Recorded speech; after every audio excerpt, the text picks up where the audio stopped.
I'm posting, like, I think too much, but I'm really anxious to get to the part of the story that is coming up in October. So bear with me. I'm gonna be trying to get through this like relatively fast, but also not like leave out the important, you know, significant stuff.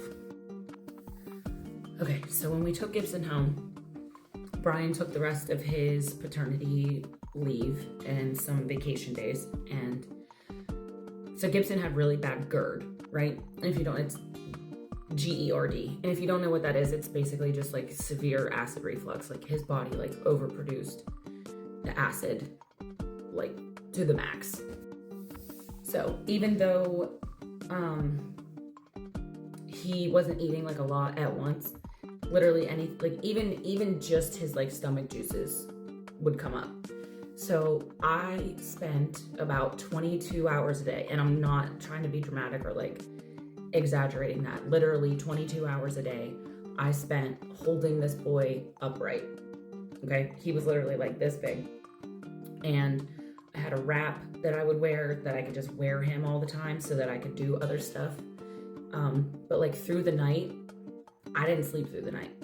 So Brian would come home from work, like after he went back. Brian would come home from work at like 6 or 7 o'clock, like in the evening, and then we would eat something and I would go to sleep, right? So maybe from like 8 o'clock-ish to like 10-ish, I would sleep. And then he would wake me up and we would switch spots. So our RV had 2 bedrooms in it. So one was on the complete back end. It was like a bunk room. And then the like main bedroom was up on the front, like towards the tongue of the camper. So I set up our bunk room as like Gibby's room. And I would literally stay from like whatever time I got up, around 10, and like all the way through the night. Brian would leave for work. I would be up all day until the following night at like 8-ish. And I did that because Brian ran out of paternity days and we didn't want to use up all of his vacation days. And he was working like 12-hour days in and out of the sun. But he was on construction sites, like these massive construction sites. And he was in charge of making sure everything like was like running smoothly from a safety standpoint. And there's like a ton of shit that goes into that. So I would try to keep myself awake. So I started like at the very beginning of Bailey Sarian's murder mystery makeup videos on YouTube from like years ago, and watched all the way up to present day. And then I watched The Queen's Gambit, and literally like one night I start to finish that. And then it was probably like a really terrible time to restart Grey's Anatomy because I'd never watched it like the entire, like start to finish. I kind of just sporadically had watched it. And I don't know why I decided like this time in my life to restart a medical drama, but I did, and I blew through all those seasons. On top of this, I was maintaining like Gibson's outpatient schedule. So after he got discharged, we had a lot of follow-up appointments. And when I say a lot, I'm talking like, I don't know, like maybe 24 appointments a month or more. I think one time I counted in between therapies and doctors and whatever, like I literally had 30 things for Gibson for the month on my calendar and my phone. So we were seeing cardiology every 4 weeks. So he was getting, oh my God, an EEG. I can't remember, EEG or EKG. I can't remember which one's which. Oh my God, I'm having a brain fart. But anyway, it's an ultrasound on your heart. So he had to get one of those done every 4 weeks. So I was maintaining that. And then we were seeing neurology every 4 weeks. We were seeing GI pretty frequently. We were going to the GI doctor like maybe once a week. And then, oh my gosh, what are the other ones? Neuro, cardio, GI, the geneticist, That was a big one. Took a while to get in with her. ENT, I'm trying to think, PCP.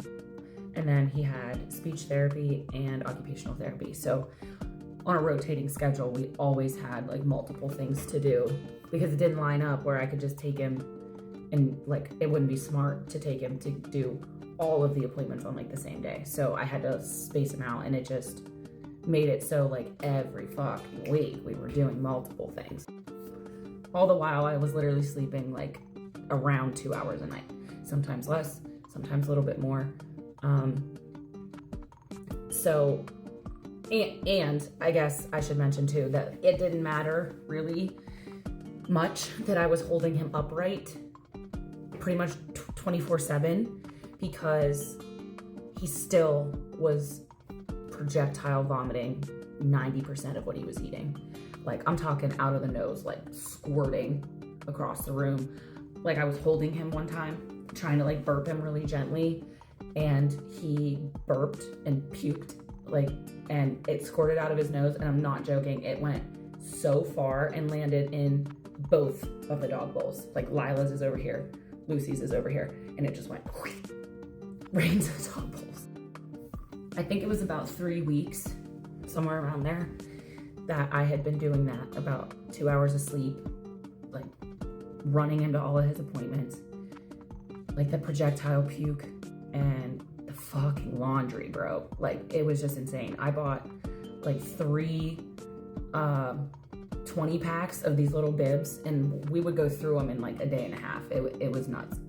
So I think at like my mental breaking point of lack of sleep. And, you know, GI had brought up a feeding tube before, and I was like, no, like, if I try hard enough, he won't need the feeding tube. And of course, now I know that that's not true. And one time after, I broke down in his pediatrician's office, okay? Because we were talking about him, and then she just happened to ask me how I was, and I just started like tears just like streaming down my face. And I was like, I feel like I'm giving up on him if I say yes to the feeding tube. And I had just come from getting him his monthly like heart checkup, his ultrasound, and I was just a mess. So luckily the PCP down there, we were still in Austin, she was pretty much like, I'm gonna call the hospital and just go directly there, because she's like, I can see how much you're struggling, like he's struggling. And she said, like, trying to avoid a feeding tube isn't doing anybody any good. This is when he was officially, I don't know if diagnosed is the right word, but he was labeled as failure to thrive. And I felt like that was just like a stab right to the gut. Like, I failed him. But I'm not even joking you, that first night he went back into the NICU, and we went home, and I slept for like 12 hours. And when I got up the next morning, I was like, I'd made the right decision. Like, this wasn't good for anybody. There's a Facebook group for pretty much everything. So if you're struggling with something, look it up on Facebook, because I joined a feeding tube group, and there are a bunch of different kinds of feeding tubes. Gibson has had 3 different kinds. He's had an NJ, an NG, and then the G tube, which is the one we've had for the longest time. And they had a Facebook group for that, and it was a fucking godsend. So if you're struggling with something, look it up, like seek out community, because I don't know how many times that group saved me from myself. And of course, there's gonna be negative Nancy's, like no matter what you do, where you go, whatever. But you ultimately just have to make the right decision for you, and just try to go easy on yourself, because if you're in a situation that you have to make a decision about your child with a fucking tube or a surgery, it's already stressful enough without you like beating the fuck out of yourself mentally. Just try to make the best decision that you can with the information that's right in front of you.